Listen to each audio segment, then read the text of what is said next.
Last week for high school football, and we are on the air with the Web Insurance Countdown to Kickoff on 1150 WIMA and through your iHeartRadio app. My name is Todd Walker. Mike Miller is here. Jason Aldrich is with us. Week 9, here we go. Playoff picture really coming into focus, and our game tonight here on WIMA features a playoff hopeful, the Elida Bulldogs. They need to win both games and have a couple of other things go their way. They don't control their own destiny, so to speak, but certainly will not get in if they don't win their last two games. And that begins tonight with Kenton. Elida really whipped up on Shawnee last week. Hopefully they're starting to hit their stride and they can squeeze into the playoffs. But one thing's for sure, when you play Kenton, you're probably going to have to score some points to get the victory. You're absolutely right, Todd. This Kenton team has sort of gone back to the aerial approach that was so dominant through the Mike Mock era. And I've seen both Elida and Kenton, and I think this is a great matchup. Quite frankly, if Kenton can make a few plays offensively, maybe run the ball a little more than just throw on every down, they can hang with Elida. Well, of course, their quarterback runs. If they run, it's all quarterback. There's never a running back. So Jaron Sharp is the man, is the quarterback now, his first year as a starter. And boy, these teams played last year. It was 49-48 with over 1,000 yards of offense. So Jason Aldrich is going to be busy on the call tonight, so right? I'll be on the way home a little after 9, right? No. Probably not. No, you'll be starting the second half. About 9. Should be an aerial circus, though. Isaac McAdams is playing so well for Elida. He is just lighting it up. It's going to be great to watch those two. Well, the thing with Isaac is, Todd, that he's kind of like Sharp, where he also is not afraid to run when it's needed. Although I think great. Yeah, I think it's maybe slightly less of an option for him than Sharp, because he's got other guys. He's got Cole Harmon. He's got Daniel Unruh. I would say his retinue of weapons may be slightly better than Kenton. But on the defensive side of the ball, Kenton plays hard. I mean, this is probably a better matchup in reality than it might be on paper. Yeah, I think this is a good matchup. Kenton is coming in off a win over Ottawa Glandorf last week, 35-30. Elida beat Shawnee 56-16, so it should be a good matchup there. The other playoff hopeful that hasn't already secured a berth is Wapakoneta. They're much in the same boat. They have to win their last two games and have a few breaks elsewhere, but likely if they win them both, they'll be in the playoffs. Tonight they head up to Ottawa to take on an OG team that has had its struggles this year, but has been improving through the season, and this game will be on 107.5 WZRX. Mike, certainly don't want to take anything for granted when you match up with the Titans. Oh, not even close. Too much respect for Ken Schreiner and the pride that program has. In the same way, I think Wapakoneta is maybe the best 5-3 team around. I think Ottawa Glandorf might be the best 3-5 team around. So they're when you're talking the middle of the pack in the Western Buckeye League, this is a year where everybody is very, very close. So yeah, we've got a good one tonight. Wapakoneta. The question for Wapakoneta, can they continue to develop their passing attack just a little bit more? They'll need it next week for sure against St. Mary's. And then for Ottawa Glandorf, their big issue has been also somewhat their ability to throw, with the Reamer getting all the carries as a great running back. So they both have some issues with their offense, but they both play very hard. And you mentioned St. Mary's. They are the only WBL team that is guaranteed a playoff spot already. They will win tonight. They host Defiance, and then next week they go to Wapakoneta. Shawnee is at Bath tonight. Indians with a chance to put together a 500 season if they can beat Bath and Salina to end the year. Salina is at Van Wert tonight. Meanwhile, a big game for the Perry Commodores tonight at Lehman Catholic.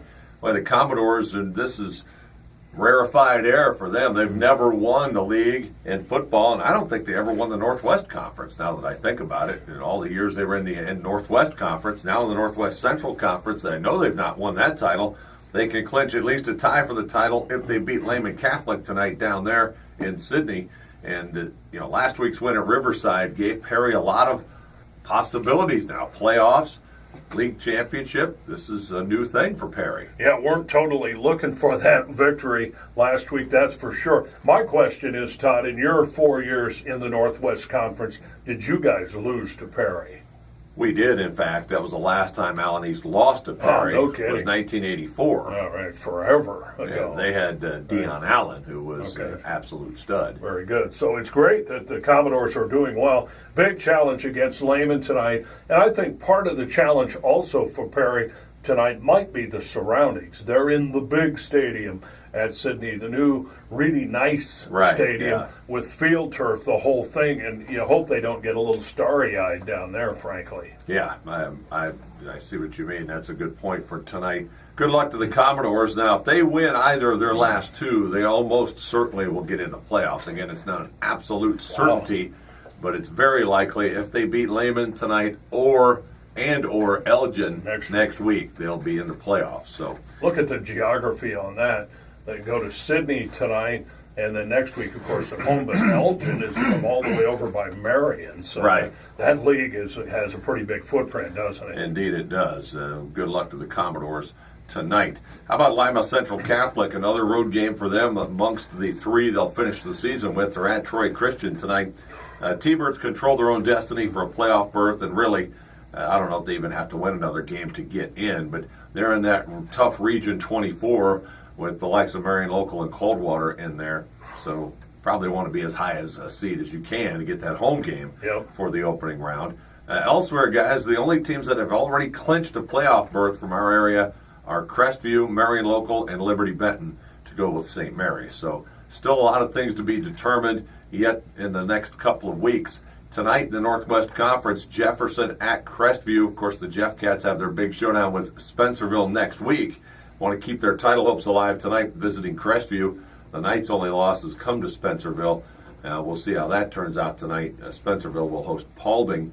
And some real interesting matchups tonight because of both teams control their own destiny. Right. Anna at Coldwater is one. The other is Pandora Gilboa at Macomb. And Perry at Lehman Catholic. Those are three matchups with teams that control their own destiny. So after tonight, one of them won't control their own destiny, probably, heading into Week 10. There's some urgency in all of those matchups. And frankly, Coldwater, if they don't beat Anna, that'll be their third loss. They'll probably still get in if they win the next week, but that's a very competitive Region 24.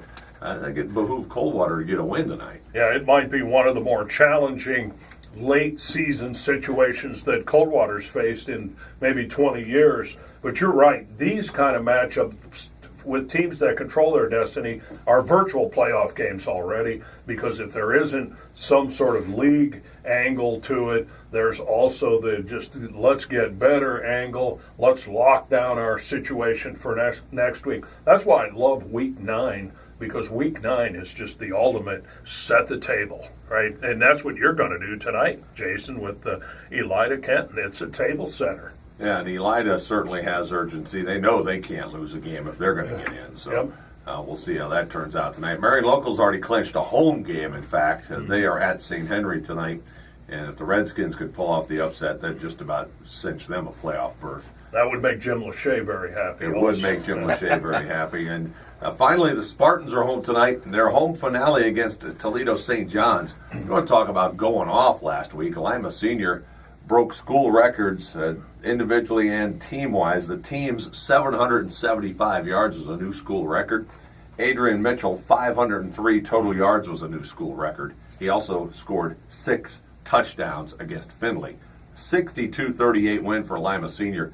Boy, they could have used a few of those touchdowns in one of those earlier games like Springfield or Central Catholic or Whitmer. Yeah, the one where I saw them against Whitmer where they really struggled. They had some guys banged up, some guys out. Of course, the special teams was a fiasco that night. And how, ironic that it turns around a few weeks later where special teams saves them and makes national news. Yeah, that big kick return against St. Francis that got stopped at the 2-yard line. But the Spartans, those were debilitating losses they suffered to Springfield and Central Catholic and Whitmer. But they've come back now. There's still a chance for a winning season at 4-4. Tonight they play St. John's. They get Oregon Clay on the road next week. Big thing with St. John's tonight, fans heading over to that game, keep an eye out for St. John's Dallas Gant. You want to isolate on a particular athlete. A future Buckeye. He's a future Buckeye. He's a four-star linebacker. Really could have went anywhere in the country. He's quite a stick-out talent. I think he'll play a little offense too, but generally he's a linebacker. Tremendous player to watch. Yes, he is indeed.